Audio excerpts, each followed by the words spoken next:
దేశంలోనే అత్యంత వేగంగా పట్టణీకరణ చెందిన రాష్ట్రంగా తెలంగాణ ముందంజలో ఉంది. గౌరవ ముఖ్యమంత్రి కేసీఆర్ గారి ప్రభుత్వ దార్శనికతతో తీసుకుంటున్న అభివృద్ధి కార్యక్రమాలు, తద్వారా సంపద సృష్టి జరిగి పెట్టుబడులు పెరగడం, ప్రజా జీవితాల్లో గుణాత్మక మార్పులు చోటు చేసుకొని పట్టణాల అభివృద్ధికి దోహదపడుతున్నవి.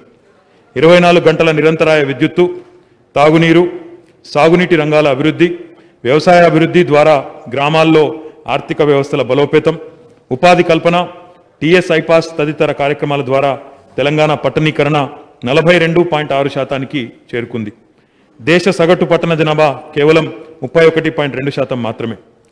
పౌరులకి నాణ్యమైన పౌర సేవలు అందించే ఉద్దేశంతో పట్టణ ప్రజల జీవితాన్ని మరింత సౌకర్యవంతం చేసే దిశగా తెలంగాణ ఏర్పడిన గత 6 సంవత్సరాలుగా అనేక పాలనా సంస్కరణలను ప్రభుత్వం చేపట్టింది. పెరుగుతున్న పట్టణీకరణను దృష్ట్యా 74 కొత్త మున్సిపాలిటీలు, 7 కొత్త మున్సిపల్ కార్పొరేషన్లను ప్రభుత్వం ఏర్పాటు చేసింది. పట్టణ రూపురేఖలు సంతరించుకున్న 173 గ్రామ పంచాయతీలను వివిధ పట్టణాల్లో కలపడం జరిగింది. నేడు రాష్ట్రంలో మొత్తంగా 142 పురపాలికలకు రూపకల్పన జరిగింది. అత్యంత వేగంగా పుంజుకుంటున్న స్థిరాస్తి రంగం, చవకైన జీవన విధానం, కట్టుదిట్టమైన శాంతి భద్రతలు, గంగా జమున తెహజీబ్, ప్రపంచవ్యాప్తంగా వచ్చి పెట్టుబడులు పెడుతున్న కార్పొరేట్ కంపెనీలు, ఆకర్షణీయమైన ప్రభుత్వ పాలసీలు, మెట్రోపాలిటన్ జీవన విధానం, అనువైన భౌగోళిక వాతావరణం, ప్రజాదరణ పొందిన మెట్రో ప్రజా రవాణా వ్యవస్థ, మౌలిక వసతుల కల్పనతో ప్రపంచం మెచ్చిన గమ్యస్థానంగా విశ్వనగరంగా హైదరాబాద్ అవతరిస్తున్నది. రాష్ట్రంలోని పట్టణాల అభివృద్ధి లక్ష్యంగా పౌర సేవలను మెరుగుపరిచే ఉద్దేశంతో పట్టణ ప్రగతి కార్యక్రమాన్ని తెలంగాణ ప్రభుత్వం ప్రారంభించింది. విధులు నిర్వచించడమే కాదు, నిధుల కేటాయింపులు జరిగినప్పుడే అభివృద్ధి సాధ్యమని విశ్వసించి ప్రతి నెల జీహెచ్ఎంసీకి 78 కోట్ల రూపాయలు, ఇతర మున్సిపాలిటీలకు 70 కోట్ల రూపాయలు, మొత్తంగా 148 కోట్ల రూపాయలను ఎలాంటి ఆటంకం లేకుండా విడుదల చేస్తూ వస్తున్నది. ఈ రకంగా సాలీనా 1776 కోట్ల రూపాయలను రాష్ట్రంలోని పురపాలికలకు టంచనుగా విడుదల చేస్తున్న ఏకైక ప్రభుత్వం తెలంగాణ ప్రభుత్వం. పౌరుడు కేంద్రంగా చేసుకొని ఉత్తమ పౌర సేవలను అందించే ఉద్దేశంతో తెలంగాణ ప్రభుత్వం విప్లవాత్మకమైన చట్టాలను రూపొందించింది. తెలంగాణ మున్సిపల్ యాక్ట్ 2019 ద్వారా అనేక సవరణలకు తెరలేపింది. అటు అధికారులను, ఇటు ప్రజాప్రతినిధులను బాధ్యులను చేస్తూ, పౌరులకు బాధ్యతలు గుర్తు చేస్తూ సులభతరంగా పౌర సేవలను అందించే దిశగా విధి విధానాలను రూపొందించడం జరిగింది. ప్రణాళికబద్ధమైన బడ్జెట్ రూపకల్పన, కనీసం 10% బడ్జెట్ గ్రీన్ బడ్జెట్కు కేటాయించడంతో పాటు పౌరులకు అత్యంత సులభతరంగా పలు రకాల అనుమతులు ఇవ్వడం లాంటి సంస్కరణలను నూతన మున్సిపల్ చట్టం ద్వారా అమలు పరుస్తూ ఉన్నాం. ఇందులో భాగంగానే భవన నిర్మాణ అనుమతులను సులభతరం చేస్తూ పలు విప్లవాత్మకమైన సంస్కరణలకు కూడా నాంది పలికాం.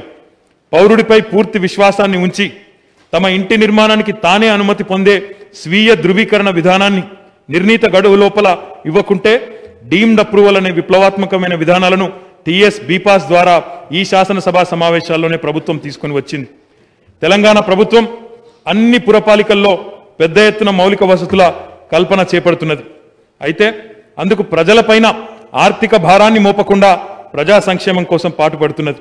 తెలంగాణ ఏర్పడ్డ నాటి నుండి రాష్ట్ర ప్రభుత్వం ఇప్పటి వరకు ఆస్తి పన్నును గాని, నీటి బిల్లులను గాని ఒక్క పైసా కూడా పెంచకపోగా 1200 రూపాయల కన్నా తక్కువ వార్షిక ఆస్తి పన్ను కలిగిన వారందరికీ కేవలం 101 రూపాయికే తగ్గించడం జరిగింది. అదేవిధంగా మిషన్ భగీరథ జలాలను ఇంటింటికి తీర్చాలనే లక్ష్యంలో భాగంగా రూపాయికే ఇంటింటికి నల్లా కనెక్షన్ కూడా ఇస్తా ఉన్నాం. పట్టణాల అభివృద్ధిని ప్రణాళికబద్ధమైన దిశగా ముందుకు తీసుకొని పోవాలని, రేపటి తరానికి శాస్త్రీయ పద్ధతుల్లో నగరాలను అందించే లక్ష్యంలో భాగంగా తెలంగాణ ప్రభుత్వం అనుమతులు లేని లేఅవుట్లలో ప్లాట్ల రిజిస్ట్రేషన్ను నిషేధించింది. గతంలో జరిగిన పొరపాట్లను సరిదిద్దుకోవడం కోసం లేఅవుట్ రెగ్యులరైజేషన్ స్కీమ్ LRS ప్రవేశపెట్టి ఇలాంటి వారికి కూడా ఒక అవకాశాన్ని కల్పించింది. పురపాలక పట్టణాల అభివృద్ధికి అవసరమైన చట్టాలతో పాటు వివిధ ప్రత్యేక సంస్థలను, స్పెషల్ పర్పస్ వెహికల్స్ని ఏర్పాటు చేసింది. హైదరాబాద్ సహా రాష్ట్రంలోని అన్ని పురపాలికలకు పెద్ద ఎత్తున నిధులు అందించేందుకు తెలంగాణ అర్బన్ ఫైనాన్స్ మరియు ఇన్ఫ్రాస్ట్రక్చర్ డెవలప్మెంట్ కార్పొరేషన్ను TUFIDCని ఏర్పాటు చేసింది. అదేవిధంగా హైదరాబాద్లో మౌలిక వసతుల బలోపేతం కోసం strategic road development program, comprehensive road maintenance program, Hyderabad road development corporation, Musi development corporation లాంటి వ్యవస్థలకు కూడా రూపకల్పన చేసింది. జీహెచ్ఎంసీకి సంబంధించి ప్రకృతి వైపరీత్యాలను ఎదుర్కొనేందుకు ప్రజలకు అండగా ఉండేందుకు డిజాస్టర్ రెస్పాన్స్ ఫోర్స్ను ఏర్పాటు చేసింది. ప్రస్తుతం ఈ రెస్పాన్స్ ఫోర్స్లో 700 మంది సుశిక్షితులైన సిబ్బంది ద్వారా మొత్తం 19 బృందాలు పనిచేస్తూ ఉన్నాయి. వీరికి అవసరమైన అన్ని రకాల వాహనాలు సామాగ్రిని కూడా అందించడం జరిగింది. ఈ సంస్థ ఏర్పడిన నాటి నుంచి హైదరాబాద్ నగరంలో విపత్తుల నిర్వహణలో కీలకమైన పాత్ర పోషిస్తున్నది. ప్రత్యేకంగా డిజాస్టర్ రెస్పాన్స్ ఫోర్స్ కలిగిన నగరాల్లో హైదరాబాద్ ప్రప్రథమంగా దేశంలోనే నిలిచింది. వరంగల్ మరియు కరీంనగర్ పట్టణాల్లో కూడా ఈ బృందాలను ఏర్పాటు చేయడం జరిగింది. భవిష్యత్తులో ఈ బృందాలను మరిన్ని నగరాలకు కూడా విస్తరింపజేస్తాం. హైదరాబాద్ నగరం రాష్ట్ర ఆర్థిక వ్యవస్థలో ఒక వృద్ధి ఇంజన్ లాంటిది. ఇంతటి ప్రాధాన్యత ఉన్న దృష్ట్యా తెలంగాణ ప్రభుత్వం నగరంలో అనేక నూతన కార్యక్రమాలను, మౌలిక వసతులను, అభివృద్ధి కార్యక్రమాలను చేపట్టడం జరిగింది. తద్వారా ప్రస్తుతం ఉన్న మౌలిక వసతులను మరింత బలోపేతం చేసేందుకు ప్రయత్నం చేస్తున్నది. తెలంగాణ రాష్ట్రం ఏర్పడిన నాటి నుంచి ఇప్పటిదాకా రాష్ట్ర ప్రభుత్వంలోని వివిధ శాఖల ద్వారా ఖర్చు చేసిన మొత్తం హైదరాబాద్ మీద అధ్యక్ష సుమారు 67,035 కోట్ల రూపాయలు. ఈ మొత్తాన్ని మౌలిక వసతుల కల్పన కోసం ప్రభుత్వం ఖర్చు చేసింది. మౌలిక వసతుల కల్పనలో భాగంగా SRDP కార్యక్రమం ద్వారా వ్యూహాత్మక రోడ్ల విస్తరణ ప్రాజెక్టును చేపట్టడం జరిగింది. హైదరాబాద్ నగరంలో దీర్ఘకాలికంగా ఉన్న ట్రాఫిక్ సమస్యలను పరిష్కరించడానికి రోడ్లు, ఫ్లైఓవర్లు, అండర్ పాస్లు, జంక్షన్ల అభివృద్ధి లాంటి వినూత్నమైన కార్యక్రమాలు చేపట్టినాం. సుమారు 24,000 కోట్ల రూపాయలతో 137 కిలోమీటర్ల పొడవైన 7 స్కైవేలను, 166 కిలోమీటర్ల పొడవుతో మేజర్ 11 కారిడార్లను డెవలప్ చేస్తూ ఉన్నాం. అత్యంత రద్దీ ప్రాంతాలైన గచ్చిబౌలిలోని మైండ్ స్పేస్ జంక్షన్ కానీ, కూకట్పల్లి, ఎల్బీ నగర్, అయ్యప్ప సొసైటీ వంటి అనేక ట్రాఫిక్ రద్దీ ప్రాంతాల్లో పనులు పూర్తి చేసుకొని ప్రారంభం కూడా అయినాయి. ఇందిరా పార్క్ కానీ, ఓఐసీ జంక్షన్ ప్రాంతాల్లో స్టీల్ బ్రిడ్జిలు కూడా ప్రారంభమైనాయి. SRDP కింద చేపట్టిన 46 ఫ్లైఓవర్ల నిర్మాణాన్ని, HRDCL ద్వారా చేపట్టిన 27 మిస్సింగ్ లింక్ రోడ్ల నిర్మాణం ప్రస్తుతం కొనసాగుతున్నది. ఇప్పటికే CRMP ద్వారా 709 కిలోమీటర్ల రోడ్లను 7 ప్యాకేజీలుగా విభజించి వాటి యొక్క నిర్వహణ కొనసాగుతూ ఉన్నది. వీటి ద్వారా సానుకూల ఫలితాలు కూడా వస్తూ ఉన్నాయి. కరోనా వల్ల దేశవ్యాప్తంగా లాక్డౌన్ పరిస్థితులు నెలకొన్న నేపథ్యంలో దేశంలో పూర్తి స్థాయిలో మౌలిక వసతుల కార్యకలాపాలు స్తంభించిపోయాయి. కానీ తెలంగాణ ప్రభుత్వం మాత్రం లాక్డౌన్ పరిస్థితిని పట్టణాల్లో మౌలిక వసతుల కల్పనకు ఒక సదవకాశంగా మలుచుకున్నది. రోడ్ల నిర్మాణ కార్యక్రమాలను, ఇతర మౌలిక వసతుల నిర్మాణ పనులను మరింత వేగంగా పూర్తయ్యేలాగా చేపట్టింది. తద్వారా దేశం యొక్క దృష్టిని కూడా ఆకర్షించింది. ఉప్పల్ నుండి నారాపల్లి వరకు కూడా ఒక స్కైవే నిర్మాణం ప్రస్తుతం జరుగుతూ ఉన్నది. అలాగే కరీంనగర్ రోడ్డుకు, నిజామాబాద్ రోడ్డుకు కూడా స్కైవేలు నిర్మించాలనుకున్నాం. కానీ రక్షణ శాఖ, కేంద్ర ప్రభుత్వం సహకరించకపోవడం వల్ల వీటిని చేపట్టలేకపోయాం. చార్మినారు, గోల్కొండ వంటి అద్భుత కట్టడాల సరసన హైదరాబాద్ నగర సిగలో మరో కలికితి రాయిగా త్వరలో ప్రారంభం కానున్న దుర్గం చెరువు కేబుల్ బ్రిడ్జి నిలవనున్నది. హైదరాబాద్ ట్రాఫిక్ రద్దీని తగ్గించడం ప్రధాన లక్ష్యంగా చేపట్టిన ఈ బ్రిడ్జి నిర్మాణం ఇప్పటికే పూర్తయింది. ప్రజా రవాణాను ఎంతగా వినియోగిస్తే అంత బాగా అభివృద్ధి చెందినట్టుగా భావిస్తుంటాం. ఈ నేపథ్యంలో తెలంగాణ ప్రభుత్వం ప్రజా రవాణా వ్యవస్థకు పెద్ద ఎత్తున ప్రాధాన్యత ఇచ్చింది. దేశంలోని ఇతర నగరాలతో పోల్చి చూసుకుంటే మెరుగైన ప్రజా రవాణా వ్యవస్థను మనం నిర్వహించుకుంటున్నాం. మెట్రోతో హైదరాబాద్ ప్రజా రవాణా వ్యవస్థ అంతర్జాతీయ స్థాయిలో గుర్తింపు పొందింది. ఇప్పటికే నగరంలో 69 కిలోమీటర్ల మేర కార్యకలాపాలు మెట్రోవి కొనసాగుతూ ఉన్నాయి. కోవిడ్ సంక్షోభానికి ముందు రోజుకి 4 లక్షల మంది ప్రయాణికులను రవాణా చేస్తూ మెట్రో రైలు తన సేవలను అందిస్తూ ఉంది. అత్యంత ప్రజాదరణ పొందిన మెట్రోని భవిష్యత్తులో రాబోయే రోజుల్లో మరింతగా విస్తరిస్తాం. పట్టణ ప్రాంతాల్లో పౌరుల కోసం ప్రభుత్వం అనేక సంక్షేమ కార్యక్రమాలను చేపట్టింది. అందులో భాగంగా ఆరోగ్యమే మహాభాగ్యం అంటారు పెద్దలు. అల్పాదాయ వర్గాల ప్రజలకు సరైన ప్రాథమిక చికిత్సలు అందుబాటులో లేకపోవడంతో నానా ఇబ్బందులు పడుతుంటారు. దీన్ని దృష్టిలో పెట్టుకునే బస్తీలో నిరుపేదలకు నాణ్యమైన వైద్య సేవలు అందించాలని బస్తీల్లో 198 బస్తీ దవాఖానాలను ఏర్పాటు చేసింది తెలంగాణ ప్రభుత్వం. మొత్తంగా 350 బస్తీ దవాఖానాలను ఏర్పాటు చేయాలన్న గౌరవ ముఖ్యమంత్రి కేసీఆర్ గారి ఆదేశాల మేరకు త్వరలోనే మిగతా దవాఖానాలను కూడా ఏర్పాటు చేయనున్నాం. పేద ప్రజలకు సురక్షిత పౌష్టికాహారాన్ని అతి తక్కువ ధరకు అందించేందుకు జీహెచ్ఎంసీ ఆధ్వర్యంలో 150 అన్నపూర్ణ కేంద్రాలను నడుపుతా ఉన్నాం. ప్రతిరోజు 35,000 మందికి కేవలం 5 రూపాయలకే మధ్యాహ్నం భోజనం అందిస్తూ పేదల ఆకలిని తీరుస్తున్నది. 2014 నుంచి కొనసాగుతున్న ఈ కార్యక్రమాన్ని కోవిడ్ సంక్షోభ కాలంలో మరింతగా పేదలకు అందుబాటులోకి తీసుకొని వచ్చినాం. 373 సెంటర్లకు పెంచి మధ్యాహ్నం రాత్రి భోజన సదుపాయాన్ని కూడా పూర్తిగా ఉచితంగా అందించడం జరిగింది. ప్రారంభించిన నాటి నుంచి 2020 మార్చి వరకు అన్నపూర్ణ కార్యక్రమం ద్వారా 4,09,651 భోజనాలను ప్రజలకు అందించడం జరిగింది. కోవిడ్ సంక్షోభ సమయంలో అందించిన 1,58,32,000 భోజనాలను కలిపి ఇప్పటిదాకా 5,58,41,928 మందికి అన్నపూర్ణ ద్వారా భోజనాలు కూడా అందించడం జరిగింది. మహానగరం హైదరాబాద్లో సొంత ఇల్లు ఉండాలన్నది ప్రతి ఒక్కరి కల. అటువంటి కలను నిజం చేయడానికి రాష్ట్ర ప్రభుత్వం సాహసోపేతమైన నిర్ణయం తీసుకున్నది. తద్వారా ఒక్క హైదరాబాద్లోనే 109 చోట్ల చేపట్టిన 1,00,000 డబుల్ బెడ్రూమ్ ఇళ్ల నిర్మాణం అతి త్వరలో పూర్తి కాబోతున్నాయి. త్వరలోనే నగరంలో 1,00,000 మంది పేదలకు సొంతింటి కల సాకారం కాబోతున్నది. భారతదేశంలోనే చరిత్ర సృష్టించే విధంగా హైదరాబాద్లోని కొల్లూరులో 125 ఎకరాల్లో సుమారు 1,400 కోట్లతో ఒకే దగ్గర 15,660 డబుల్ బెడ్రూమ్ ఇళ్లు నిర్మాణం చివరి దశకు చేరుకున్నది. మొత్తంగా 9,714 కోట్ల రూపాయలతో భారతదేశంలోని ఏ మెట్రో నగరంలో చేపట్టని విధంగా హైదరాబాద్లోని మరి ఈ కార్యక్రమం గౌరవ ముఖ్యమంత్రి గారి నేతృత్వంలో డబుల్ బెడ్రూమ్ ఇళ్ల నిర్మాణం జరుగుతూ ఉంది. స్ట్రీట్ వెండర్స్ పథకం ద్వారా రాష్ట్ర వ్యాప్తంగా ఉన్న అన్ని పురపాలికల్లో 3,97,966 మంది స్ట్రీట్ వెండర్స్ని ప్రభుత్వం గుర్తించింది. ఇందులో సుమారు 99,364 మంది హైదరాబాద్లో ఉన్నారు. మొత్తంగా 2,15,164 మంది దరఖాస్తులు పరిశీలించి వారికి 10,000 రూపాయల బ్యాంకు రుణాలను కూడా అందించడం జరిగింది. రాష్ట్రంలో మెరుగైన పారిశుద్ధ్యం కోసం చెత్తను సేకరించడానికి కొత్త వాహనాలు అందించాం. పట్టణ ప్రగతి కార్యక్రమంలో భాగంగా పెద్ద ఎత్తున పారిశుద్ధ్య కార్యక్రమాలను శాస్త్రీయ పద్ధతుల్లో నిర్వహిస్తున్నాం. సఫాయి కర్మచారీలు క్రమక్రమంగా తొలగించాలని వారి వృత్తి నుంచి తొలగించాలని ప్రభుత్వం ఆధునికమైన చర్యలు చేపట్టింది. మాన్యువల్ స్కావెంజింగ్ చేసే పనిని మనుషులు నిర్వహించకుండా ఉండేందుకు కార్మికుల కోసం ప్రభుత్వం జెట్టింగ్ యంత్రాలు సమకూర్చి మానవీయ కోణంలో నిర్ణయం తీసుకున్నది. ఈ ఆలోచనను ప్రధానమంత్రి కార్యాలయం నుండి కూడా వారు అభినందించి మనకు అభినందనలు కూడా తెలియజేసినారు. రాష్ట్ర వ్యాప్తంగా పనిచేస్తున్న పారిశుద్ధ్య కార్మికులకు కనీస వేతనాలు అందించాలని ప్రభుత్వం చర్యలు తీసుకొని ఇందులో భాగంగా జీహెచ్ఎంసీలో పనిచేసే పారిశుద్ధ్య కార్మికులకు 14,000 రూపాయలు, ఇతర మున్సిపాలిటీల్లో పనిచేసే వారికి 12,500 రూపాయల చొప్పున నెలసరి వేతనాలు ప్రతి నెల 1వ తారీఖున ఇస్తా ఉన్నాం.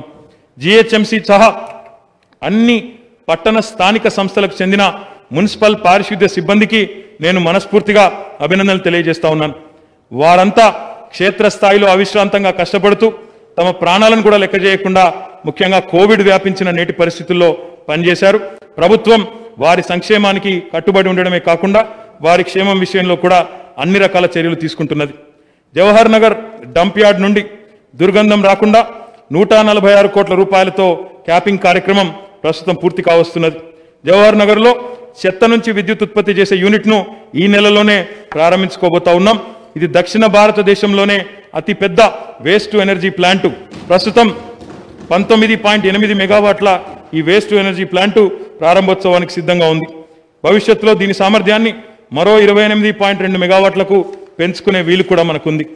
కేవలం హైదరాబాద్లోనే కాకుండా రాష్ట్రంలోని ఇతర పురపాలికల్లో కూడా పేరుకుపోయిన చెత్తను బయో మైనింగ్ ద్వారా ప్రాసెస్ చేసే చర్యలు ప్రారంభమైనాయి. ఇందుకు సంబంధించి టెండర్లు తుది దశలో ఉన్నాయి.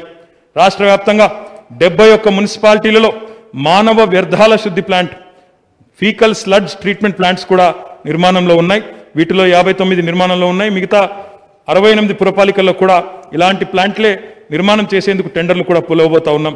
ఇవి పూర్తయిన తర్వాత రాష్ట్రంలోని పురపాలికలన్నిటి కూడా ODF++ ప్రమాణాలను అందుకోబోతా ఉన్నాయి. స్వచ్ఛ తెలంగాణ దిశగా చేపట్టిన కార్యక్రమాలలో భాగంగా తెలంగాణ పట్టణాల్లో భారీ ఎత్తున పబ్లిక్ టాయిలెట్స్ నిర్మాణానికి కూడా ప్రభుత్వం చేపట్టింది. ఒక జీహెచ్ఎంసీ పరిధిలోనే 4,225 పబ్లిక్ టాయిలెట్ల నిర్మాణం పూర్తి కావస్తున్నది. రాష్ట్ర వ్యాప్తంగా ఉన్న ఇతర పట్టణాల్లో మరొక 8,839 టాయిలెట్లను ఈ అక్టోబర్ 2, 2020 సంవత్సరం నాటికే పూర్తి చేసేందుకు ప్రయత్నం చేస్తూ ఉన్నాం. ఇందులో సగం మహిళల కోసం కూడా టాయిలెట్ల నిర్మాణం జరిగింది. దేశంలోని ఏ రాష్ట్రంలోనూ ఇంత పెద్ద ఎత్తున పబ్లిక్ టాయిలెట్ల నిర్మాణం జరగడం లేదు. నగరంలో టాయిలెట్ నిర్మాణం పూర్తవుతే హైదరాబాద్ దేశంలోనే అత్యధిక పబ్లిక్ టాయిలెట్లు కలిగిన నగరంగా మారబోతున్నది. గతంలో ఎన్నడూ లేని విధంగా పట్టణాల్లో తాగునీటి సరఫరాకై అనేక చర్యలు తీసుకున్నాం. హైదరాబాద్ నగరంతో పాటు శివారు ప్రాంతాలకు నీటి సరఫరాలో ఎలాంటి కొరత లేకుండా చూశాం. శివారు ప్రాంతాలలో నీటి సరఫరా నెట్వర్క్ బలోపేతానికి 1900 కోట్ల రూపాయలతో పనులు పూర్తయినాయి. హైదరాబాద్ మహానగర భవిష్యత్తు నీటి అవసరాలు తీర్చేందుకు కేశవాపురం రిజర్వాయర్ నిర్మాణానికి ప్రణాళికలు సిద్ధంగా ఉన్నాయి. త్వరలో పనులు ప్రారంభం కానున్నాయి. మహానగర నీటి సరఫరా బాధ్యతలు నెరవేరుస్తున్న జలమండలి విజ్ఞప్తి మేరకు గౌరవ ముఖ్యమంత్రి గారు విద్యుత్ టారిఫ్ను కూడా తగ్గించి జలమండలిపై విద్యుత్ బిల్లుల భారాన్ని కొంతమేర తగ్గించారు. అందుకు జలమండలి తరపున వారికి ప్రత్యేకమైన ధన్యవాదాలు. పట్టణాల్లో పెద్ద ఎత్తున విద్యుత్తును ఆదా చేసే లక్ష్యంతో ఇప్పటిదాకా రాష్ట్రంలోని అన్ని కార్పొరేషన్లు మున్సిపాలిటీలతో కలిపి 10,48,069 LED వీధి దీపాలను అమర్చడం జరిగింది. ఒక హైదరాబాద్లోనే 4,58,574 LED వీధి దీపాలను, ఇతర మున్సిపాలిటీలు కార్పొరేషన్లలో 5,89,495 LED విద్యుత్ లైట్లను అమర్చడం జరిగింది. తద్వారా పెద్ద ఎత్తున విద్యుత్ని ఆదా చేయడంతో పాటు పట్టణాల్లో వెలుగురేఖలు నింపుతున్నాం. ఈ LED లైట్ల బిగింపు ద్వారా సుమారు 50% విద్యుత్తును కూడా ఆదా చేయడం జరుగుతూ ఉంది. సుమారు 5 లక్షల సీసీ కెమెరాల ఏర్పాటుతో హైదరాబాద్ నగరం నిఘాలో దేశంలోనే మొదటి స్థానాన్ని, ప్రపంచంలో 16వ స్థానాన్ని కూడా దక్కించుకున్నది. నేరాలను అరికట్టడంలో 3వ కన్నుగా హైదరాబాద్ CCTVల వ్యవస్థ అత్యంత పకడ్బందీగా విధుల నిర్వహణకు, శాంతి భద్రతల పరిరక్షణకు ఉపకరిస్తున్నది. ఇప్పటిదాకా 18,235 కేసులను CCTVల ద్వారా గుర్తించి పరిష్కరించడం జరిగింది. రాష్ట్ర రాజధాని హైదరాబాద్ విశ్వనగరంగా రూపుదిద్దుకుంటున్నది. దేశంలోనే అత్యుత్తమ సిటీగా తన స్థానాన్ని పదిలపరుచుకుంటున్నది. మర్సర్ అనే ప్రముఖ సంస్థ క్వాలిటీ ఆఫ్ లివింగ్ ఇండెక్స్ కేటగిరీలో వరుసగా గత 5 సంవత్సరాల నుండి హైదరాబాద్ నగరం మొట్టమొదటి స్థానాన్ని నిలుపుకుంటా ఉన్నది. దీంతో పాటు Holidify.com అనే సంస్థ రూపొందించిన మరో నివేదికలో 2020వ సంవత్సరానికి గాను జీవించేందుకు అనుకూలమైన ఉత్తమ నగరాల్లో ప్రప్రథమ స్థానాన్ని హైదరాబాద్ దక్కించుకున్నది. JLL అనే మరో ప్రతిష్టాత్మక అంతర్జాతీయ సంస్థ హైదరాబాద్ నగరాన్ని ప్రపంచంలోనే అత్యంత డైనమిక్ నగరంగా గుర్తించింది. అనేక సానుకూల పరిణామాల నడుమ హైదరాబాద్ నగరం పెద్ద ఎత్తున ఉపాధిని కల్పిస్తూ, నూతన సంస్థలను ఆకర్షిస్తూ, అత్యధిక కార్యాలయాల నికర వినియోగం, హైయెస్ట్ ఆఫీస్ స్పేస్ నెట్ అబ్జార్ప్షన్లో కూడా అగ్రస్థానంలో ఉన్నది.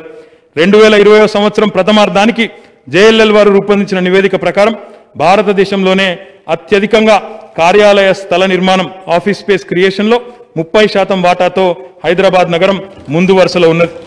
ఇటీవల కేంద్ర ప్రభుత్వం ప్రకటించిన స్వచ్ఛ సర్వేక్షణ్ 2020 ర్యాంకింగ్లో హైదరాబాద్ మహానగరానికి best mega city in citizen feedback విభాగంలో నంబర్ 1 ర్యాంక్ లభించింది. ఇలా రాష్ట్ర ప్రభుత్వం పట్టణాల అభివృద్ధిలో తన నిబద్ధతను చాటుకుంటూ ముందుకు పోతున్నది. ప్రభుత్వం తీసుకొచ్చిన చట్టాలను చిత్తశుద్ధితో అమలు పరుస్తూ నిరంతరం పట్టణాల అభివృద్ధికి పాల్పడుతున్న ప్రతి ఒక్కరికి ధన్యవాదాలు. హైదరాబాద్ను విశ్వనగరం చేయాలన్న కల సాకారమయ్యే దిశగా పనిచేస్తాం. దీంతో పాటు రాష్ట్రంలోని పట్టణాలను పరిశుభ్ర మరియు హరిత పట్టణాలుగా మారుస్తామని, ప్రతి పట్టణం లివబుల్ సిటీగా మారాలనే ముఖ్యమంత్రి గారి ఆకాంక్షలకు అనుగుణంగా కృషి చేస్తాం. ఈ దిశగా ప్రభుత్వం తీసుకొచ్చిన సంస్కరణలను, చట్టాల అమలులో అధికారులను, ప్రజాప్రతినిధులను, పట్టణ పౌరులను కలుపుకొని ముందుకు పోతాం. ధన్యవాదాలు అధ్యక్ష.